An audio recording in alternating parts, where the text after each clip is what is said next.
Filosofi rumah tangga, filosofi tanah dan dapur. Jadi tiga-tiganya ini penting. Kenantannya kemasanangan mana lah dikua ku cinta kok. Tapi dalam situasi yang sulit mesti mikwa duka ku cinta kok. Oh. Istri yang harus pusing, bapak, ini ereksona. Seorang yang dewasa akan bertindak dewasa, bahkan ketika masalah terberat datang di dalam rumah tangganya.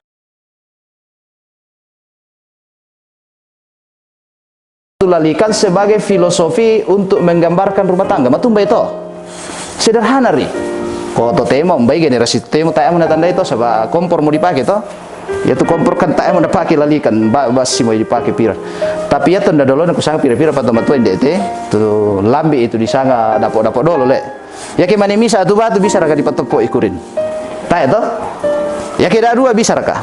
Bisa ke digantung. Tapi tak mau di sana dapat dulu toh. Dapat modern.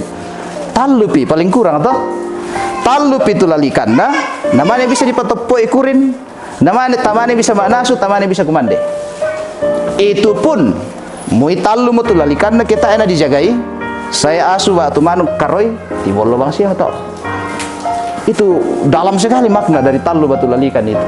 Karena itulah kemudian diambil sebagai filosofi rumah tangga, filosofi tanah dan dapur. Kumotae pale nama toto tu tanah dan dapur kemana misa lalikanna mane tolino tu dini palaku isin mungkin begitu ya artinya ya pasti tamu begitu matua kan dikua mis apa biasa nak tua nangga yuki itu anak kata pasti tamu ki tak ada mulai bertindak tapi kan mane tolino toh belum diberkati artinya Tuhan belum tahu sehingga keliru ke dikuasah mah itu di hadapan gereja. Makanya saya sering katakan di hadapan gereja sah tidaknya sebuah pernikahan yang menentukan adalah pemberkatan. Karena ketika diberkati ya kami tania pendeta tu mini menghadap Muhammad tua ya tu pendeta di soal majelis nah pakai di Muhammad tua pesakit. Di hadapan hukum juga begitu. Mau mangka mau kami di perampo, mau mangka mau kami diberkati. Kalau belum pencatatan sipil di sana pokoknya bujang atau hukum belum menjamin hak-hak sebagai rumah tangga.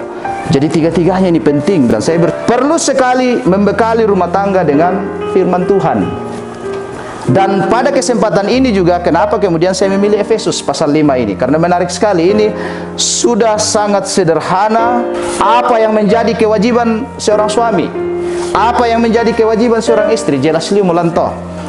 Pertama yaitu ambe batu suami disanga ya kepala keluarga.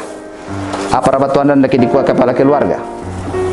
Pertama, kepala keluarga itu bertanggung jawab sepenuhnya terhadap rumah tangganya, bertanggung jawab sepenuhnya terhadap istrinya. Nah, pertanyaan berikut, tanggung jawab yang bagaimana? Pertanyaan apa? Tanggung jawab yang seperti apa? Kau budak duga kita tuh ambe-ambe di sana ambe ganda motoke di dakaran sing itu Indo anak kata dipenuhi itu kebutuhan anak-anak pendidikan di sana mau sundun mau pesananku toh tae dalam firman Tuhan jelas bahwa yang disebut tanggung jawab bukan hanya soal nafkah, bukan hanya soal apa yang dimakan, bukan hanya soal apa yang diminum. Bukan berarti itu tidak penting, itu sangat penting dan harus dipenuhi. Tapi sebagai kepala keluarga, kenapa kemudian Alkitab mengatakan suami itu seperti kepala keluarga, ibaratnya Kristus menjadi kepala bagi jemaat? Karena apa? Kita lihat apa yang dilakukan oleh Kristus. Satu hal yang paling penting, Kristus menyelamatkan jemaatnya dari kebinasaan. Sehingga ketika firman Tuhan mengatakan engkau para suami menjadi kepala seperti Kristus menjadi kepala bagi jemaatnya, berarti tanggung jawab keselamatan istri dan anak dan seisi rumah terletak pada suami dan istri. Dan terutama suami sangat bertanggung jawab supaya memastikan seisi rumahnya itu tetap berjalan pada jalan keselamatan. Jadi dak dua tuh mesti dipenuhi, kebutuhan perut dan kebutuhan rohani, spiritual. Ya moto dalam bahasa lain juga biasa dikuah yaitu kepala keluarga disanga duka imam. Apa anu itu imam? Kalau dalam Alkitab itu jelas imam itu adalah pemimpin agama. Imam itu adalah pemimpin ritual, imam itu adalah pendoa, imam itu adalah pengajar firman Tuhan, semuanya. Sehingga ketika kepala keluarga disebut imam, Maka kepala keluarga bertanggung jawab mengajarkan iman Kristen kepada anak istrinya. Tapi yang terjadi temo kok biasa sih balikan mo. Bisa tak survei. Pasti tanding itu sekolah anak, suami dan istri. Kalau ada misalnya suami istri dan ada satu anaknya, pasti tanding, pas cerdas cermat ti. Mindan adalah juara toh. Kira-kira. Jadi misalnya suami, istri, anak, 3 orang. Datang majelis kasih cerdas cermat soal-soal Alkitab. Kira-kira minda lah juara. PKB kalau juara toh. Kalau bukan sekolah minggu PWGT yang juara. Bapak-bapak sekarang aduh. Saya biasa perhatikan kalau misalnya mau baca Alkitab hari Minggu kan, pokoknya tuh Pak Abasanta, Bungana Pak Abasan, Yeskiel, si Santa ya tuh bapak-bapak tuh membawa nasi Alkitab si Santa ndak lan perjanjian baru. Nah sangat perjanjian baru tuh kitab Yeskiel. Artinya apa? Artinya memang dari segi fungsi kita sebagai imam, sebagai pengajar Alkitab itu bapak-bapak minta maaf. Mudah-mudahan Tara tidak seperti itu ya. Kita doakan. Kalau misalnya sebelumnya cuek dengan Alkitab, kalau lain di mau kami Alkitab dah kok mi bahasa. Kamu harus tahu isi Alkitab supaya bagaimana kita mau mengajarkan kepada istri dan anak kalau kita tidak tahu. Ya mau biasa pokoknya ya kita pasti tanding itu PKB, PWGT, sekolah minggu, pasti sekolah minggu kalau bukan PWGT yang juara. Ada satu tanggung jawab yang mulai dilupakan oleh PKB, yaitu menjadi imam. Apa itu imam? Bukan hanya memenuhi kebutuhan perut, tapi juga kebutuhan rohani dengan mengajarkan, itu pertama, mengajarkan iman Kristen kepada anak dan istri. Kedua, mengajarkan isi Alkitab, mengajarkan kitab Nabi Lambukai. Itu tugas seorang suami. Sehingga suami pun harus belajar Alkitab, tidak bisa tidak. Suami pun harus membaca Alkitab dan suami pun harus mengikuti persekutuan. Kalau kami di sini, kalau ada 3 rei kursi, 3 baris kursi, 2 itu penuh dengan perempuan. Yang satu itu syukur-syukur kalau terisi setengahnya ke belakang PKB. Tapi tak saya kayak lola boleh. Artinya di labo itu masih penuh kursi yang biasa ditempati laki-laki ya. Masih banyak PKB yang hadir. Atau sama masih dia mai? Oh sama basia. Yang biasa kupukada. Kendala ya tu male ma minggu menda di tiket tata masuruga mbai ya tu suruga napon noi mo PWGT sola sekolah minggu ya tu kita PKB sudut-sudut nabang mo latani saba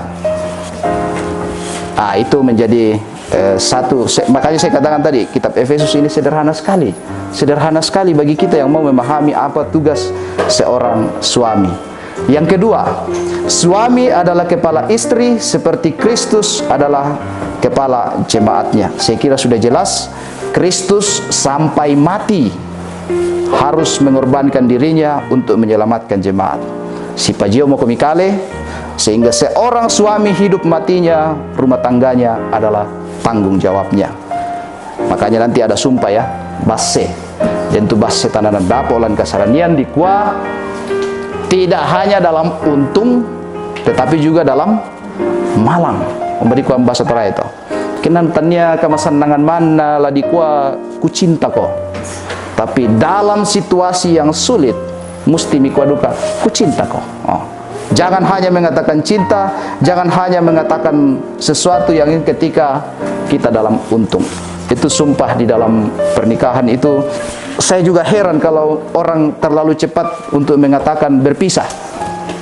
Padahal waktu menikah mereka bersumpah, saya menerima engkau dalam untung atau malang. Oh, besok-besok ada malang sedikit, langsung mengatakan pulangkan saja aku pada ibuku atau ayahku. Langsung nakua ambe anak nakua, yo sule ko lako indomu sola ambemu ku sule lako matusangku. Oh, si tamu bangsa harus begitu. Kalau besok-besok tina ngambe kenakua pasule na lako indoku sola ambeku ko ayo dolo mo ko dako pa kusule lako matusangku. Oh, si tamu bangsa mo ko midako jo banu to. Jangan lalu mengatakan sule ko lako tomatuamu ku sule lako tomatuangku. Ku ayo pokade ku moa sule mo ko lako tomatuamu kusulela kematusangku, kan si tamu bangsa itu tanggung jawab seorang suami. Sekarang yang kedua, Tanggung jawab seorang istri apa? Dalam firman Tuhan tadi jelas, seorang istri harus mengasihi suaminya dengan sepenuh hati, bukan setengah hati, bukan 3/4 hati, tapi sepenuh hati. Budak-budak tuh baine totemo kalian naman na yan natanggaran, tak emang natanggaran tuh ambil anak kana. Ada foto saya lihat itu di Facebook. Jadi satu meja itu meja besar, mungkin ada ratusan alat kosmetik di situ. Itu semua adalah milik istri. Hanya ada satu milik suami, ada minyak rambut Gatsby, satu biji. Dari ratusan alat kosmetik di depan meja itu, hanya satu biji yang punya laki-laki, minyak rambut Gatsby yang ditaruh di sudut. Apa ini? Artinya apa? Ketidakseimbangan mote. Kita sidi mau kuku kita toba ini. Kamu toba ini betul-betul mitanggaran tuh kali ini kok cocok banget toh nangala berdandan ki. Tapi tidak juga setiap hari mau lalu rokok malah pedicure manicure duka ki, wah bahaya toh. Kita tetap perlu perempuan tetap perlu untuk tampil, apalagi kalau, tapi foto ini memperlihatkan ketidakseimbangan dalam rumah tangga. Penghasilan suami 1 juta, pengeluaran istri untuk kosmetiknya 2 juta per bulan. Jadi mbak modini nala nunda toh minus na toh. Akhirnya kok kali naman namun tanggaran suami dan anak tidak terpikirkan. Mengasihi dengan sepenuh hati artinya tahu apa juga kebutuhan suami. Jangan sampai kita selalu memakai, perempuan selalu memakai pakaian terbaru. Suami kok serek-serek mau tuh sepana dika tayang dia lian tuh waruna. Harus ada keseimbangan. Harus bisa, itu kenanu contoh sederhana barito dari segi kebutuhan. Harus ada keseimbangan, dan keseimbangan itu bisa terjadi ketika suami bisa memahami apa kebutuhan istri. Apalagi kalau kami laki-laki, kami kan tidak terlalu pusing dengan gaya sebenarnya. Nah jadi makanya biasa ma awal tuh kali pakai tak pusing toh. Istri yang harus pusing. Bapak Inde Erickson pakai itu. Aku tuh Indo anak Mesir ke Jopa Abu dan tahu. Nah malebang menyebar tuh bau terasi. Pakai itu. Kan senang, kita juga kan laki-laki jadi senang. Oh iya nah kami kan tidak pusing dengan yang begitu. Terserah orang mau bilang apa. Tapi ketika istri pusing dengan hal seperti itu adalah tanda cinta dari seorang istri kepada suaminya dalam hal-hal yang sederhana. Jangan sampai sekali lagi istri berprinsip ada uang abangku sayang, tidak ada uang abangku tendang. Ingat, dalam untung ataupun malang engkau harus mengasihi suamimu dengan sepenuh hati. Itu pertama. Yang kedua, tugas istri menghormati suami. Saya tidak usah berteori terlalu panjang bagaimana ini menghormati suami. Contoh bari teh, dan ku belan tiro tuh ibu-ibu. Jangan, mudah-mudahan tidak ada yang di sini seperti itu ya. Yakin tambai ambil anak namu ibu dah tahu, jawab abu dan tahu. Merasa tomilantang raka atau den acara. Tak enak gua, oh papa, nak yo, woi. Ini, waduh, jatuh di bawah suaminya ini kalau begini. Masa suaminya dia hoi. Hoi, coba dikuat, papa tasulemo. Nukoy, hoi, tasulemo. Apa marator? Kadang istri-istri tidak sadar bahwa dialah yang pertama-tama menjatuhkan wibawa suaminya di depan orang. Siapa yang mau diharap untuk menghormati suami? Apakah mantan suami yang dulu yang mau ditunggu untuk menghormati suami? Waktu masih pacaran dulu kan ada mantan-mantannya pasti. Dia akan mantan mitara. Sudah pernah membahas itu, Le. Harus dibahas itu. Jangan tertutup untuk hal-hal seperti itu. Apakah tidak menunggu mantan yang menghormati suaminya? Kan tidak. Tinalah yang harus pertama-tama menghormati suaminya. Orang lain pun akan melihat wibawa seorang suami ketika seorang istri bisa memahami wibawa suaminya. Saya kira ini pesan-pesan yang singkat, sederhana, yang kitab Efesus ini luar biasa bagaimana hal-hal sederhana dalam rumah tangga itu disampaikan kepada kita semua. Intinya adalah lako siluku sola dua, lasi pakaboro kami saya lakona, lasi peladaran sia si pahang luar dalam, yaitu disanga mentama tananan dapo 1 bulan pertama masih menyenangkan, 2 bulan pertama masih menyenangkan, 1 tahun pertama mulai mikir pusing itu, mulai mikir tangaran mintu-mintu nah, mana di pakande tu bayi nah duk kumu api jo teko nah, dipaham tole. Jadi babi baru dipelihara sudah menyala api di ekornya.